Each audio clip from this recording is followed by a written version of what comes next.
पहले अयोध्या से कुरुक्षेत्र तक सियासत के रणक्षेत्र से हम आपको खबरदार करते हैं।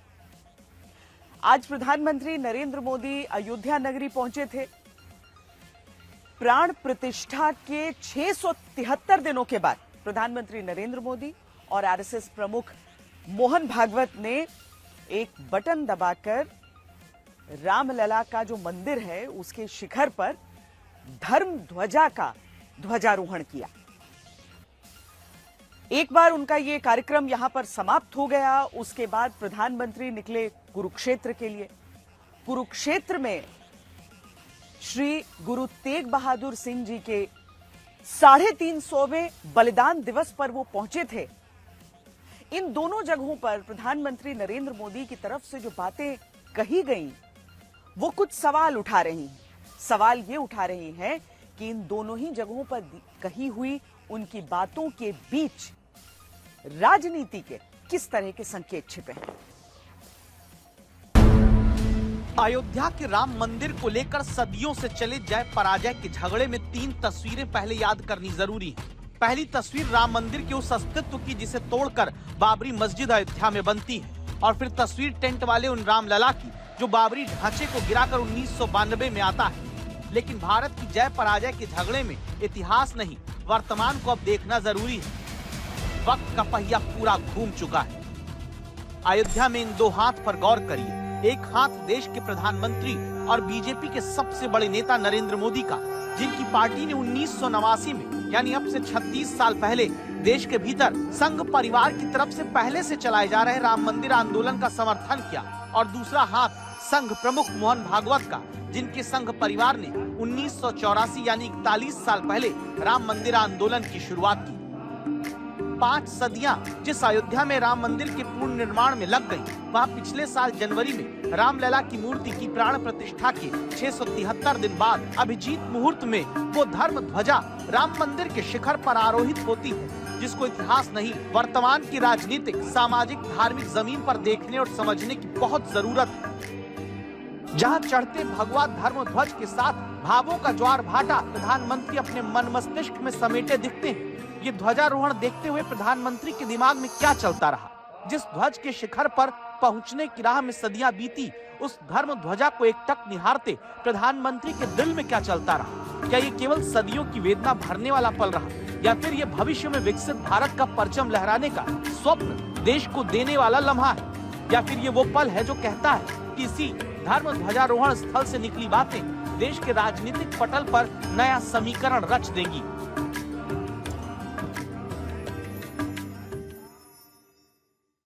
सदियों के घाव भर रहे हैं।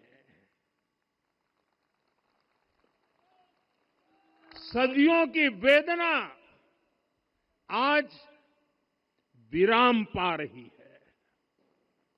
सदियों का संकल्प आज सिद्धि को प्राप्त हो रहा है। आज उस यज्ञ की पूर्णाहुति है जिसकी अग्नि 500 वर्ष तक प्रज्वलित रही है। सदियों की जिस वेदना को विराम और सदियों के घाव भर जाने की बात प्रधानमंत्री ने राम मंदिर के 161 फीट ऊंचे शिखर पर फहरने को बढ़ते ध्वज को देखते हुए महसूस की, उसको लेकर 2 तस्वीरें याद करनी अब जरूरी है। एक तस्वीर उस राम मंदिर की जहां टेंट में राम रहे, जहां अस्थायी रामलला मंदिर के ऊपर एक ध्वज रहा, और दूसरी तस्वीर अब की जो कहती है कि तब से अब तक देश में बहुत कुछ बदल चुका है, जो कहता है कि एक ध्वज उतरने से दूसरे ध्वज के लगने और तीसरे ध्वज से पूर्णता तक का ये सफर विराम नहीं है, नई शुरुआत है। राम राज्य का ध्वज जो कभी अयोध्या में फहराता था और संपूर्ण विश्व में अपने आलोक से सुख शांति प्रदान करता था, वो ध्वज आज फिर से नीचे से ऊपर चढ़ता हुआ और अपने शिखर पर विराजमान होता हुआ हमने अपनी आंखों से देखा है, इसी देह में देखा है। अदालत का आदेश आने के बाद से राम मंदिर का निर्माण कार्य खूब तेजी से चला था। 2024 के जनवरी महीने में प्राण प्रतिष्ठा भी हो गई थी, लेकिन कहते हैं कि किसी भी मंदिर को तब पूर्ण माना जाता है जब उसके शिखर का निर्माण हो जाए, शिखर पर धर्म ध्वजा जो है वो फहराए। तो प्रधानमंत्री नरेंद्र मोदी के तीसरे कार्यकाल के दूसरे वर्ष में राम मंदिर को ये पूर्णता भी मिल गई। आदरणीय प्रधानमंत्री जी, 2014 में जब आपने भारत का नेतृत्व संभाला था, उसी दिन कोटि कोटि भारतवासियों के मन में, उनके हृदय में यह संभावना, यह संकल्प और विश्वास का सूर्योदय हुआ। आज वही विश्वास, वही तपस्या, वही अनगिनत पीढ़ियों की प्रतीक्षा आपके कर कमलों के माध्यम से साकार रूप से पूरे भारतवासियों और सभी सनातन धर्मावलंबियों के समक्ष आज इस भव्य राम मंदिर के रूप में है। अब सवाल है आगे क्या? तो धर्म ध्वज के साथ भविष्य की राजनीति को समझने के लिए गौर करिए। क्या इस ध्वज पर अंकित चिन्हों के साथ सभ्यता और सियासत दोनों के पुनर्जागरण की बात कही जा रही है? इसका भगवा रंग, इस पर रचित सूर्य वंश की ख्याति, वर्णित ओम शब्द और अंकित कोविदार वृक्ष राम राज्य की कीर्ति को प्रतिरूपित करता है। मंदिर का पूर्ण शिखर और पूर्ण शिखर के साथ लहराती हुई वो धर्म ध्वजा जो इस समय हम सामने देख रहे हैं, और जितने भी लोग यहाँ पर अयोध्या वासी हैं वो सब जय श्री राम कहने लगे हैं। यहाँ पर ये जो धर्म ध्वजा है, इस पर इंगित वो ओम, वो कोविदार वृक्ष जो महर्षि कश्यप लेकर आए, जिसके पत्ते कहते हैं माता सीता और प्रभु श्री राम के प्रतीक होते हैं, वो कोविदार वृक्ष जो केवल और केवल चक्रवर्ती सम्राटों के घरों में हुआ करता था, उनके महलों में उगा करता था, उसको इंगित किया गया है इस धर्म ध्वजा पर। चक्रवर्ती श्री राम के मंदिर पर शीर्ष पर फहराते धर्म ध्वज में कोविदार वृक्ष का चिन्ह है। तो सवाल है, क्या राम मंदिर से ही राजनीति का वो पुनर्जागरण हो सकता है जहां भारत के राजनीतिक नक्शे पर नरेंद्र मोदी राज में बीजेपी चक्रवर्ती जीत, यानी ऐसी विजय जिसमें देश के हर हिस्से में शासन हो, वो संभव है? आज के राजनीतिक नक्शे पर गौर करें तो बीजेपी देश में इस वक्त 21 राज्यों में खुद अपने दम पर या सहयोगियों के साथ शासन कर रही है। इसमें 69% क्षेत्रफल पर बीजेपी और एनडीए का राज है, तो 70% देश की आबादी बीजेपी एनडीए सरकार के शासनकाल में है। बड़ी बात यह कि मई 2014 में नरेंद्र मोदी जब पहली बार प्रधानमंत्री बने, तब देश के 7 राज्यों में बीजेपी या उसके सहयोगी दल सरकार चला रहे थे। इसके 4 साल बाद साल 2018 में 21 राज्यों में बीजेपी और उसके सहयोगियों की सरकार आई। इन राज्यों में देश की करीब 71% आबादी रहती है और तब बीजेपी ने इंदिरा गांधी का रिकॉर्ड तोड़ा था। आज की बात करें तो केरल, तमिलनाडु और पश्चिम बंगाल, ये 3 बड़े राज्य देश के ऐसे हैं जहां अब तक कभी ना तो अपने दम पर न ही सहयोगी के साथ बीजेपी सत्ता में आ पाई। इन 3 राज्यों में अगले साल चुनाव होना है, जबकि पंजाब, बिहार, जम्मू कश्मीर, मेघालय, मिजोरम, नागालैंड, पुडुचेरी, सिक्किम और आंध्र प्रदेश, कुल 9 राज्य देश के ऐसे हैं जहां कभी न कभी बीजेपी सहयोगी के साथ सत्ता में रही, लेकिन अपना मुख्यमंत्री नहीं बना पाई। तो क्या 10 साल की ऐसी कोई रणनीति है जिसका जिक्र इसी राम मंदिर के धर्म ध्वजारोहण कार्यक्रम से प्रधानमंत्री मोदी ने किया है? अगर हाँ, तो वो क्या है? सियावर रामचंद्र की, सियावर रामचंद्र की।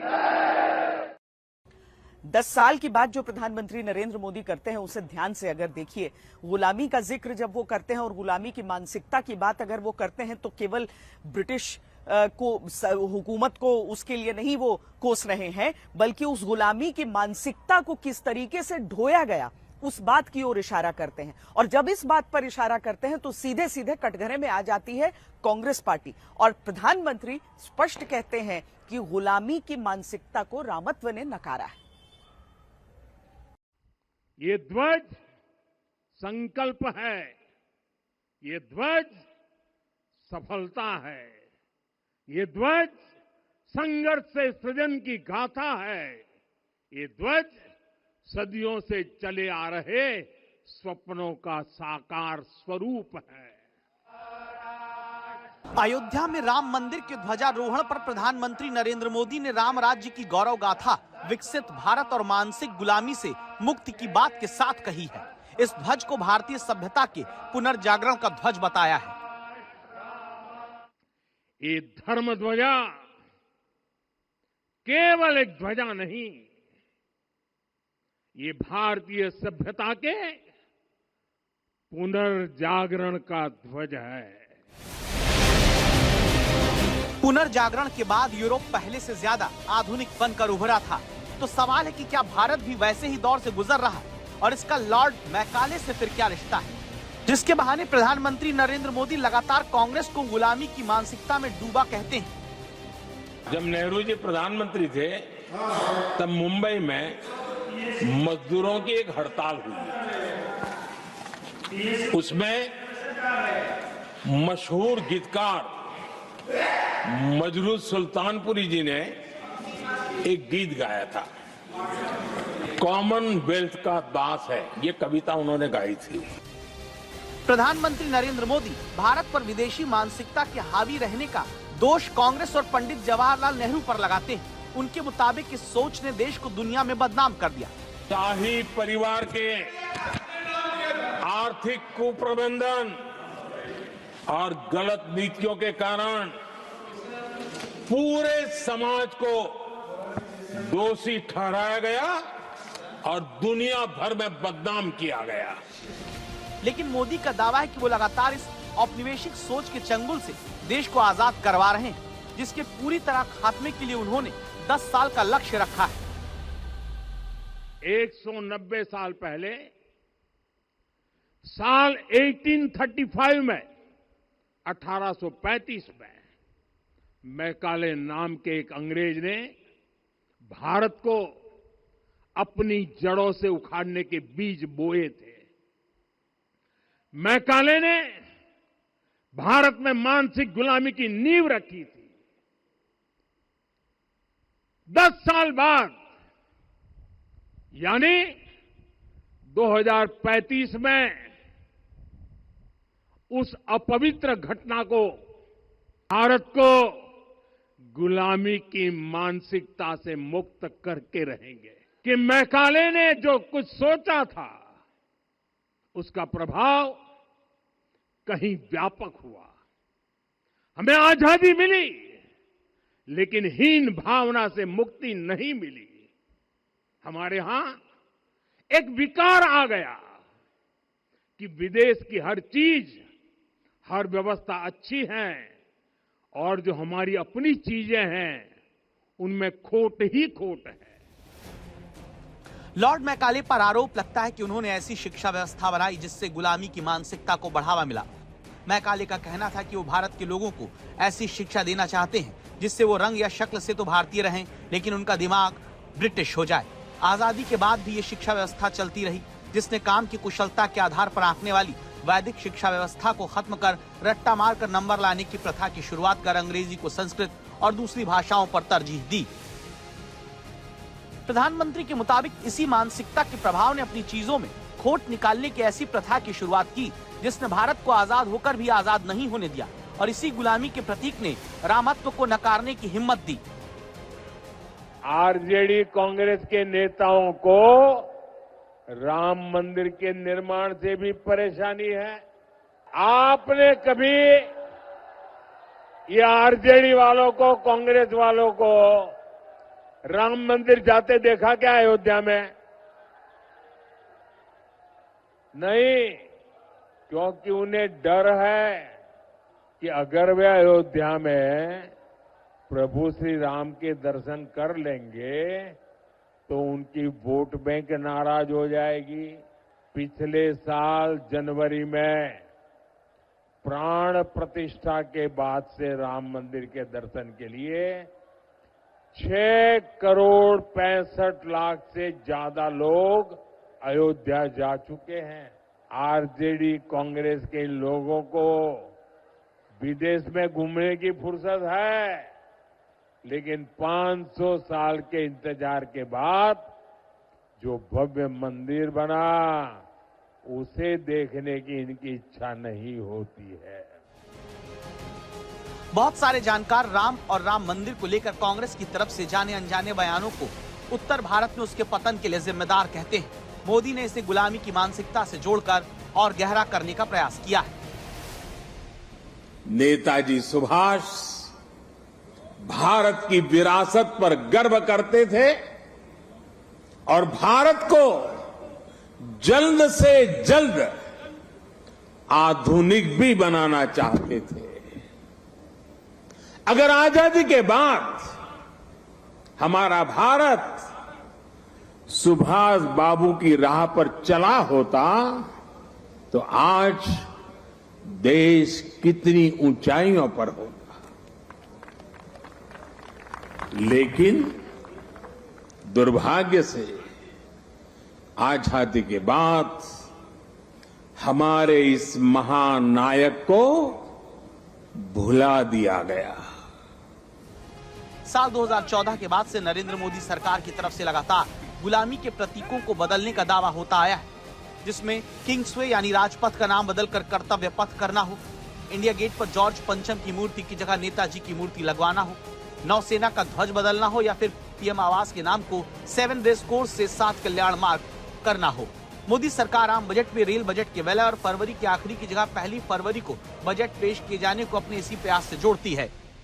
जन जन की पीढ़ियों की परंपरा से बना हुआ देश है। ये देश किसी परिवार की जागीर नहीं है।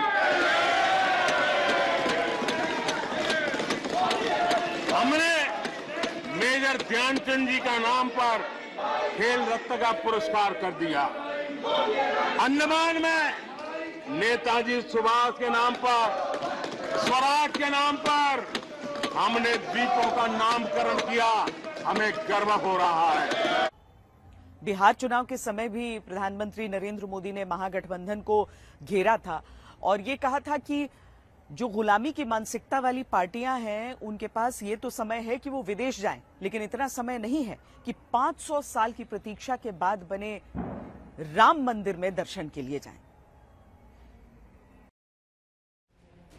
गुलामी मानसिकता के बहाने कांग्रेस और नेहरू गांधी परिवार पर हमला करने के पीछे बड़ी राजनीतिक वजह है।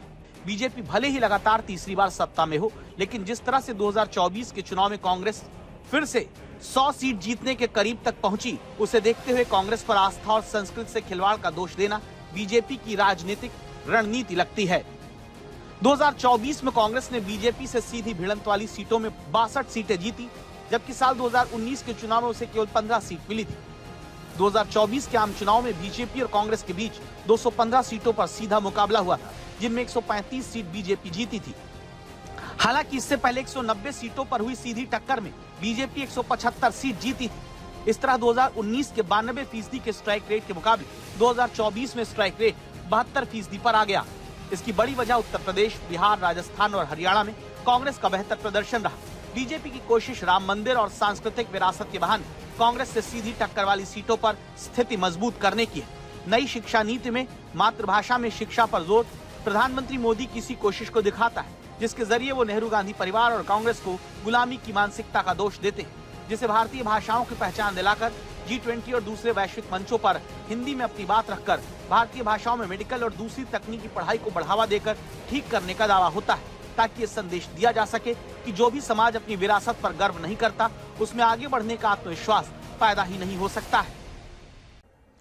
तो गुलामी की मानसिकता को नकारने की बात प्रधानमंत्री करते हैं तो धर्म ध्वजा की छाया के तले हिंदू एकता की बात भी करते हैं, क्योंकि याद कीजिए यही वो अयोध्या नगरी है जो फैजाबाद सीट के अंतर्गत आती है, जहां पर जातियों में बंटने के कारण भारतीय जनता पार्टी को ये सीट मिल नहीं पाई थी।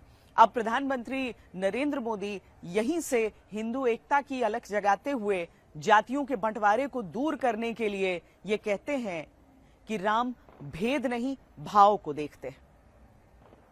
हम जोरदार तालियों के साथ अभिनंदन करते हैं, स्वागत करते हैं। और ये आज प्रधानमंत्री नरेंद्र मोदी बिहार में ऐतिहासिक चुनावी जीत के बाद गमछा लहराते हैं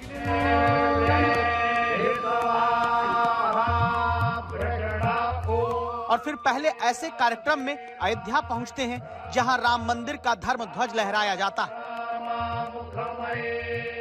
बिहार जीत के बाद ये पहला ऐसा कार्यक्रम है जहां से राजनीतिक संदेश धर्म की जमीन पर दूर दूर तक पहुंच सकता है। संदेश इस बात का कि राम सबके हैं, इसीलिए प्रधानमंत्री अयोध्या पहुंचे तो रामलला के दर्शन से पहले सप्त मंदिर में दर्शन पूजन करते हैं, जहां माता शबरी का मंदिर है, जहां निषाद राज का मंदिर है, जहां वशिष्ठ हैं तो वाल्मीकि भी हैं।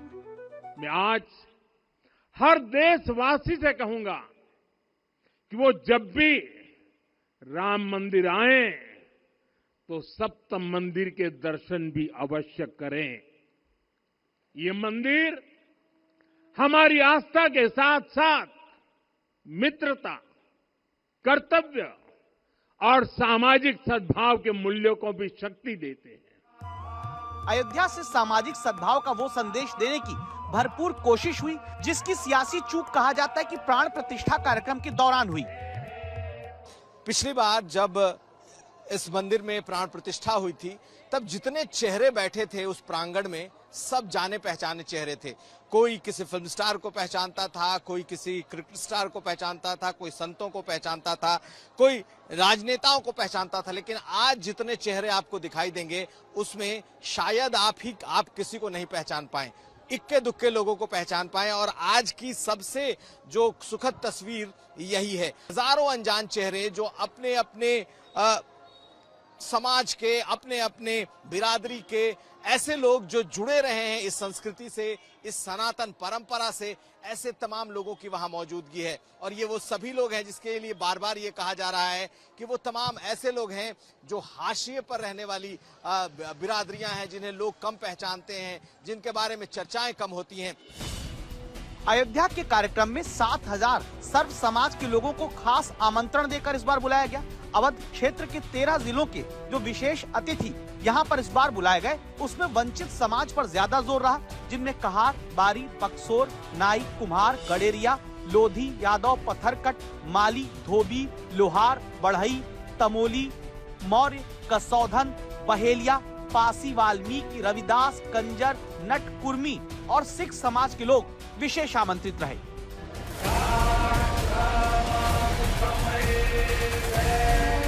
माना जा रहा है कि इस बार अयोध्या के राम मंदिर के शीर्ष पर लहराते धर्म ध्वज के नीचे हिंदू और हिंदुत्व को इस तरह संगठित करने की कोशिश हुई है ताकि ये एकता राजनीतिक मैदान में चुनावी युद्ध होने पर टूटे नहीं। वरना बीजेपी ने जनवरी 2024 में राम मंदिर में प्राण प्रतिष्ठा के बाद ही उत्तर प्रदेश के लोकसभा के नतीजों को देखा है। जब अयोध्या वाली फैजाबाद समेत आसपास की 7 सीट में से 5 बीजेपी हार गई थी, उस चुनावी परिणाम को याद करिए।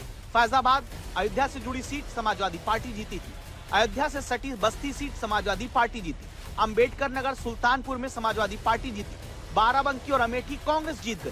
केवल 2 सीट अयोध्या से सटी थी, गोंडा और कैसरगंज, जहां बीजेपी जीत पाई थी। राम मंदिर बन जाने के बाद लोकसभा चुनाव में जीत का निर्माण बीजेपी के पक्ष में न होने पर लखनऊ से बिहार तक अखिलेश यादव तभी तो ये बताते रहे कि अयोध्या वाली सीट बीजेपी को उन्होंने जीतने नहीं दी, और बिहार की जीत के बाद भी अखिलेश दावा करते रहे कि उस हार को जीत में बदलने में बीजेपी को वक्त लगेगा। यूपी में हम लोगों ने हार से ही सीखा है और हार से ही सीखने का मौका मिलता है। जब आप बिल्कुल नीचे पहुंच जाते हैं तब आपको लगता है कि वो ऊंचाई पर कैसे पहुंचे हैं। हम हारे थे, मुझे याद है हमें 5 सीट मिली थी, मैं सरकार नहीं बना पाया, और उसके बाद डबल इंजन, उन 2 डबल इंजनों को हमने हराया और ऐसी ऐसी सीटें वो हारे हैं अभी भी शायद वो कल्पना नहीं कर सकते। अभी बिहार की जीत यूपी की जीत को बराबरी नहीं कर सकता। यूपी की जीत अलग जीत है, बिहार की जीत अलग जीत है। आप बिहार जीत सकते हैं लेकिन यूपी की जो हार हुई है उसको अभी हार में जीत में बदलने में समय है। उसके लिए दरअसल अखिलेश यादव इस वक्त 2 तरह के समीकरण पर चल रहे हैं। पहला समीकरण तो उनका पीडीए है, यानी पिछड़ा दलित अल्पसंख्यक, जिसके जरिए वो वोटों को एक साथ अपने लिए जोड़ते हैं। पीडीए तो अपनी जगह है ही, लेकिन इसके साथ ही वो इस बात को अच्छी तरीके से समझते हैं कि हिंदू एकता की जहां पर बात होती है, मंदिर की जहां पर बात होती है, वहां पर जातियों से परे सब एक साथ जुड़ जाते हैं और इसीलिए वो मंदिर के आगे मंदिर की ही बात करते हैं। जब 2019 के मुकाबले 2024 में समाजवादी पार्टी के गठबंधन को उत्तर प्रदेश के भीतर कुर्मी कोयरी वोट बैंक में 20% का फायदा हुआ। यादव वोट भी 20% ज्यादा मिला, अन्य ओबीसी 16% ज्यादा मिला, गैर जाटव वोट 14% बढ़ गया।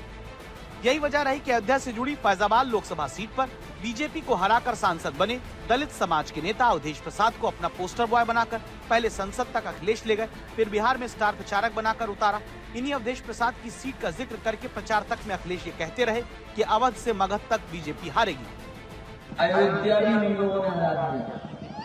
भगवान श्री राम ने अगर किसी को आशीर्वाद दिया है तो समाजवादी के प्रत्याशी को आशीर्वाद दिया।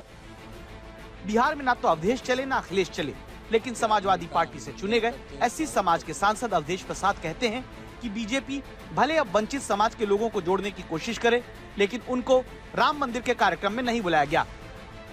मुझे न तो कोई पास आया, उनको इनवाइट करने का कोई कागज आया।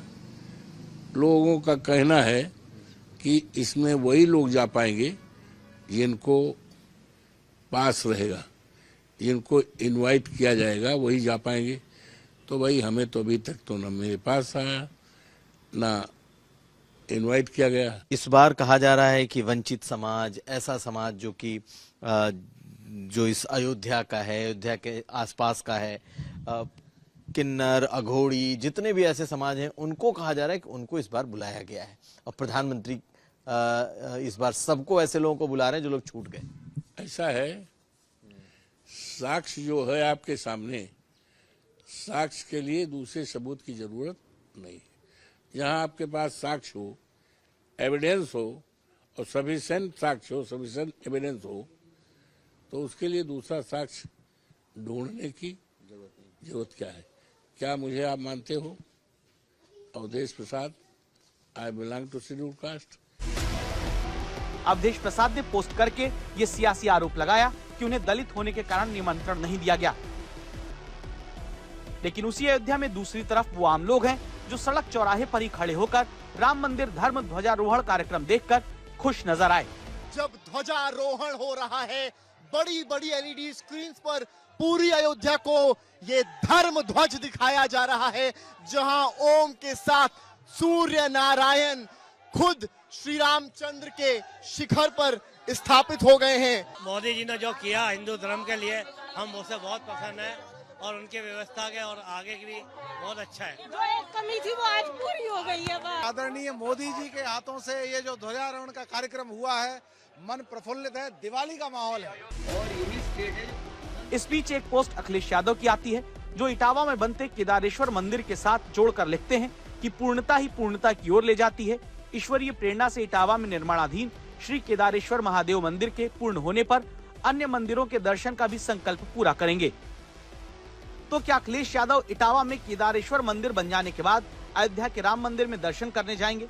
असल में इस बयान के साथ अखिलेश की राजनीति ये है कि जिस हिंदू वोट को बीजेपी फिर से एकजुट कर रही है वो मंदिर के मुद्दे पर बंटने ना पाए, क्योंकि अखिलेश यादव ने गठबंधन के साथ ही लोकसभा चुनाव में यूपी के भीतर बीजेपी के गठबंधन को नुकसान पहुंचाया था, जब एनडीए का यादव वोट 9% कम हो गया, कुर्मी कोयरी वोट 19% घट गया, अन्य ओबीसी वोट 2019 के मुकाबले 2024 में 15% घट गया, गैर जाटव वोट 20% कम हुआ। लेकिन अब की हिंदू धर्म की एकता धर्म ध्वज के नीचे लाकर कोशिश इस बात की हुई है कि हिंदू वोट अब बीजेपी के खांचे से बटने ना पाए। बहुत बहुत बहुत प्रसन्न हुआ मन, बहुत बहुत बहुत भावुक। श्वेता, तुम तो पहले ही जान रही हो, आज कैसा लग रहा था कि 500 साल तक कारसेवकों जो सजा दी गई थी उसी से राम जन्मभूमि सजा है। आज आपने जो पहले कहा था, दशकों पहले कहा था, आज 90 में मैंने जो घोषणा किया था कि जब राम जन्मभूमि के शिखर पर जिस दिन भगवा ध्वज लहराएगा उसी दिन भारत को हिंदू राष्ट्र घोषित कर दिया जाएगा। आज मोदी जी के भाषण से हिंदू राष्ट्र सुनाई दिया, मोहन भागवत के भाषण से हिंदू राष्ट्र दिखाई दिया, योगी जी के भाषण से हिंदू राष्ट्र दिखाई दिया। जो कल्पना महात्मा गांधी ने किया था कि आजादी के बाद भारत को राम राज्य घोषित कराऊंगा, महात्मा गांधी तो चले गए, लेकिन उसी गुजरात के रहने वाले नरेंद्र दामोदर दास मोदी जी ने आज राम राज्य की घोषणा कर दिया। हमको आज बहुत अपने पर गर्व और गौरव है, अपने पे ही नहीं, अपने देश पे, अपने राष्ट्र पे, आप सबके ऊपर जितने भारतवासी नहीं हैं, इतना बड़ा गर्व और गौरव है कि हमारे यहाँ मंदिर का तो सबसे बड़ा अद्भुत, अविश्वसनीय, अकल्पनीय कार्य मोदी जी ने किया। और मेरे को लगता है बहन की मोदी जी हमारे विक्रमादित्य के प्रतिनिधि बन के आए हैं। जिस वक्त अयोध्या नगरी में धर्म ध्वजा ऊपर जाती है, उस समय बंगाल में बाबरी नाम की सियासत भी परवान चढ़ती है। वहां पर टीएमसी के नेता दावा करते हैं कि बाबरी नाम से ही मस्जिद बनाएंगे। क्या इसके पीछे कारण ये है कि मुस्लिम वोटों का बंटवारा टीएमसी रोकना चाहती है? जबकि एक सच ये भी है कि 2 विधानसभा चुनावों के बीच टीएमसी का हिंदू वोट घटा है। ধর্মের নামে অধর্ম কাজ করবে, মানুষকে ভয় দেখাবে, মানুষকে অত্যাচারিত করবে, মানুষকে শঙ্কিত করবে। बीजेपी पर आरोप लगाने वाली टीएमसी सर्वधर्म सद्भाव की बात भले करे, लेकिन अयोध्या में ध्वस्त हुई बाबरी मस्जिद को बंगाल में जीवित करने की कोशिश भी की जाती है ताकि सियासत का रुख धर्म मजहब की ओर मोड़ा जा सके। दुख है 33 साल से, वो दुख उनका अंदर से हट। 12/12/2024 में कलकत्ता में मीडिया लोगों को मैं घोषित किया। ये मेरा जो घोषित किया वो बात रखने के लिए मुसलमान लोगों को ये जो सिलसिला है, जो अभी उनका अंदर में जो बाबरी मस्जिद को के लिए जो भारत पर हमला करने वाले किसी भी आताताई के नाम पर बनाई जाने वाली किसी भी संरचना को देश कभी स्वीकार नहीं। जिहादी मानसिकता से त्रस्त और ग्रस्त तृणमूल कांग्रेस के नेता तुष्टीकरण की राजनीति और वोट बैंक को खुश करने के लिए इस प्रकार की घटिया बयानबाजी कर रहे हैं। देश इसे स्वीकार नहीं करेगा। बंगाल को सबसे ज्यादा मुस्लिम लोगों का आबादी है, यहाँ रहते हैं, तो इनको लिए जो अंदर में दुख है बाबरी मस्जिद तोड़ने का बाद, तो मैं इसीलिए अपना ख्याल से मेरा आया जो एक नया बाबरी मस्जिद बनाने का मुसलमान लोगों को। तो कुछ राजनीतिक पार्टियां या उनके नेता बाबर को फिर से जिंदा करने की बात कर रहे हैं। ये सिर्फ और सिर्फ उल्लू सीधा करने वाली बातें हैं। और सियासी उल्लू सीधा ऐसे हो सकता है कि 2024 के आम चुनाव में पश्चिम बंगाल के अंदर टीएमसी को कुल मुस्लिम वोट का 73% हिस्सा अकेले मिला था। बीजेपी 7% से अधिक मुस्लिम वोट नहीं पाई थी, जबकि 3 विधानसभा चुनावों का गणित ये कहता है कि हिंदू वोट टीएमसी का घटता आ रहा है।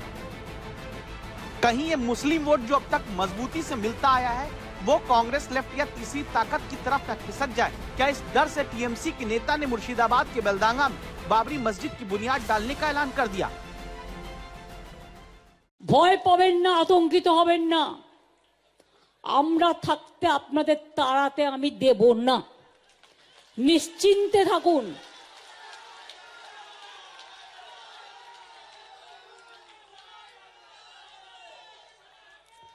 বাংলার মামাটি মানুষ আমার কাছে গর্ব, এটা তাদের জন্য আমার শপথ।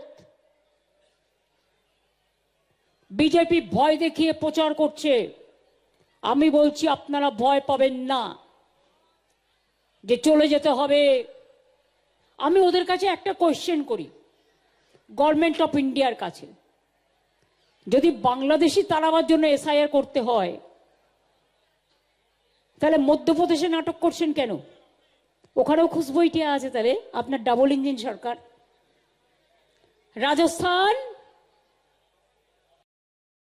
अयोध्या नगरी के आयोजन के बाद प्रधानमंत्री नरेंद्र मोदी पहुंचे कुरुक्षेत्र, जहां पर श्री गुरु तेग बहादुर जी के 350वें बलिदान दिवस के लिए जो कार्यक्रम आयोजित था उसमें उन्होंने हिस्सा लिया। वहां पर उन्होंने औरंगजेब की क्रूरता की कहानी सुनाई, बताया कि किस तरीके से मुगल आक्रांताओं के तमाम अत्याचार के बावजूद इस्लाम को स्वीकार उन्होंने नहीं किया था। मुगल आक्रांताओं के उस काल में गुरु साहब ने वीरता का आदर्श स्थापित किया। हम सब जानते हैं कि श्री गुरु तेग बहादुर जी के शहीद होने से पहले क्या हुआ था। मुगल आक्रांताओं के उस काल में कश्मीरी हिंदुओं को जबरन धर्मांतरण किया जा रहा था। इस संकट के बीच पीड़ितों के एक दल ने गुरु साहब से सहयोग मांगा। तब से गुरु साहब ने उन पीड़ितों को जवाब दिया था कि आप सब औरंगजेब को साफ साफ कह दें, यदि श्री गुरु तेग बहादुर इस्लाम स्वीकार कर लें तो हम सब इस्लाम धर्म अपना लेंगे।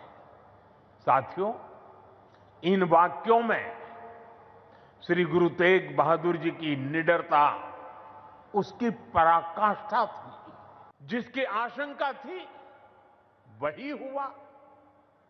उस क्रूर औरंगजेब ने गुरु साहिब को बंदी बनाने का आदेश दिया, लेकिन गुरु साहब ने खुद दिल्ली जाने की घोषणा कर दी। मुगल शासकों ने उन्हें प्रलोभन भी दिए, लेकिन श्री गुरु तेग बहादुर अड़िग रहे। उन्होंने धर्म और सिद्धांतों से समझौता नहीं किया और इसलिए उनका मन तोड़ने के लिए गुरु साहब को पथ से डिगाने के लिए उनके सामने उनके 3 साथियों, भाई दयाला जी, भाई सतीदास जी, भाई मतीदास जी की निर्ममता से हत्या की गई। लेकिन गुरु साहब अटल रहे, उनका संकल्प अटल रहा। उन्होंने धर्म का रास्ता नहीं छोड़ा। तब की अवस्था में गुरु साहब ने अपना शीश धर्म की रक्षा को समर्पित कर दिया। बिहार की और बिहार में लागू होने वाली योगी मॉडल की बात हम करते हैं, क्योंकि इस बार गृह विभाग बिहार में सौंपा गया है सम्राट चौधरी को, और सम्राट चौधरी ने योगी आदित्यनाथ की तर्ज पर ही अपराधियों, माफियाओं को यह कह दिया है कि वो बिहार छोड़े। अब कोई पेशेवर अपराधी और माफिया किसी उद्यमी को फोन से डरा धमका नहीं सकता है। जो लोग पहले उत्तर प्रदेश की कानून व्यवस्था को कोर्ट उन्हें सजा सुनाती है तो उनकी पैंटें भी गीली होती हुई देखती है। मिट्टी में मिला देंगे।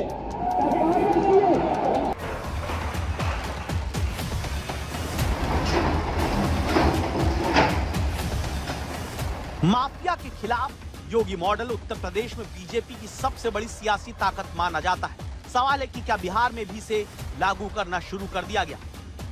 जो अपराधी हैं, चाहे वो किसी भी स्तर के माफिया हो, जमीन माफिया हो, बालू माफिया हो या शराब माफिया, इसको चिन्हित करने का काम किया जाएगा। उनके खिलाफ कार्रवाई की जाएगी। मैं सम्राट चौधरी ईश्वर की शपथ लेता हूँ। 20 साल बाद नीतीश कुमार ने जब बिहार का गृह विभाग छोड़ा और ये विभाग डिप्टी सीएम सम्राट चौधरी को मिला, तभी से बिहार को लेकर सबसे बड़ा सवाल यही पूछा जाता रहा, क्या बिहार में योगी मॉडल लागू होगा। अपना पद संभालने के बाद पहली ही प्रेस कॉन्फ्रेंस में खुलकर उत्तर प्रदेश के मुख्यमंत्री योगी आदित्यनाथ के अंदाज में सम्राट चौधरी ने कहा कि अब अपराधियों की खैर नहीं। लोगों ने कह दिया है, सत्ता के संरक्षण में पल रहे गुंडे, माफिया, अपराधी, लुटेरे,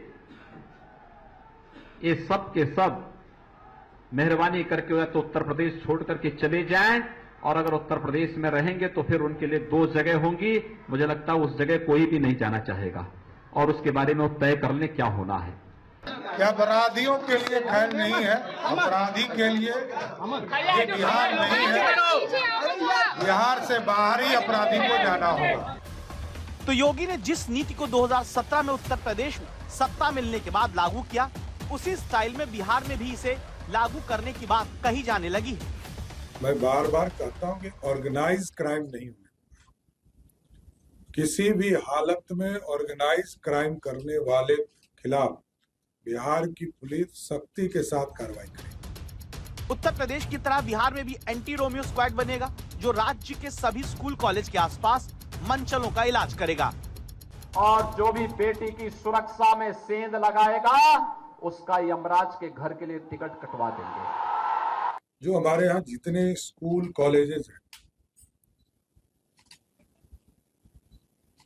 पिंक पेट्रोलिंग के तर्ज पर सभी जगह कोई रोमियो घूम नहीं सके, कोई हमारी बहनों को छेड़ ना सके, बच्चियों को नहीं छेड़ सके, इसके लिए विशेष फोर्स लगाने का काम किया जाएगा।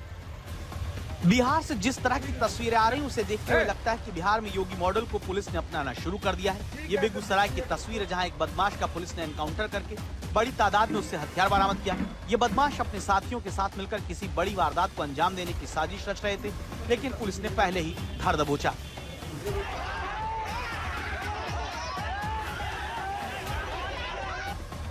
अब सीतामढ़ी की तस्वीर देखिए, जहां पर एक आरोपी को मारने जुटी भीड़ को भगाने के लिए पुलिस ने हवाई फायरिंग कर दी, जिसे कई लोग पुलिस के कामकाज में आए बदलाव का संकेत मानते हैं। इसका दावा योगी ने चुनावी सभाओं में भी किया था।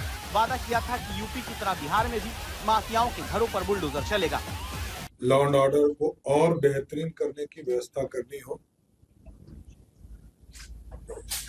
जो अपराधी हैं, चाहे वो किसी भी स्तर के माफिया हो, जमीन माफिया हो, बालू माफिया हो या शराब माफिया, इसको चिन्हित करने का काम किया जाएगा। उनके खिलाफ कार्रवाई की जाएगी। साथ ही साथ जो हमारे यहाँ जितने स्कूल कॉलेजेस हैं, पिंक पेट्रोलिंग के तर्ज पर सभी जगह कोई रोमियो घूम नहीं सके। Industrial park, satellite cities, mega skilling centres, innovation के क्षेत्र में काम करने वाले स्टार्टअप से जुड़े युवाओं के लिए विशेष अवसर और निवेश के लिए आकर्षक वातावरण बनाने को लेकर आधारभूत संरचना में कई बड़े बदलाव के लिए अब तो उत्तर प्रदेश में माफिया को रौंद करके बुलडोजर जब चलता है, लेकिन उत्तर प्रदेश का बुलडोजर थमने वाला नहीं है, वह डरने वाला भी नहीं है। अब तो बिहार भी माफिया के खिलाफ यही कार्रवाई करेगा। खासतौर पर मैंने कहा कि माफिया को आइडेंटिफाई करने का काम सरकार करेगी, और जिन लोगों को भी माफिया आइडेंटिफाई होगा, वैसे लगभग 400 लोगों को आइडेंटिफाई किया है। सरकार ने न्यायालय में इसके लिए आवेदन दिया है, 2 की सहमति मिल चुकी है और आगे सहमति मिलेगी तो सबके संपत्ति को जब्त करने का काम। बिहार की नई पहचान बनाने के लिए योगी मॉडल को अपनाने की राजनीतिक वजह भी है।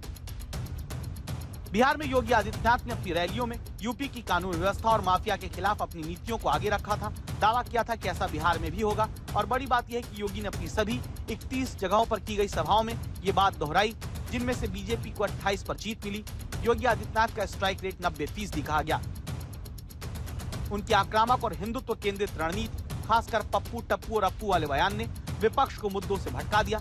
यूपी की तरह बिहार में भी अपराधियों पर जीरो टॉलरेंस की नीति लागू किए जाने पर लोगों ने अपने वोटों से मुहर लगा दी। आप देखते होंगे पहले तो अपराध होता नहीं, लेकिन अगर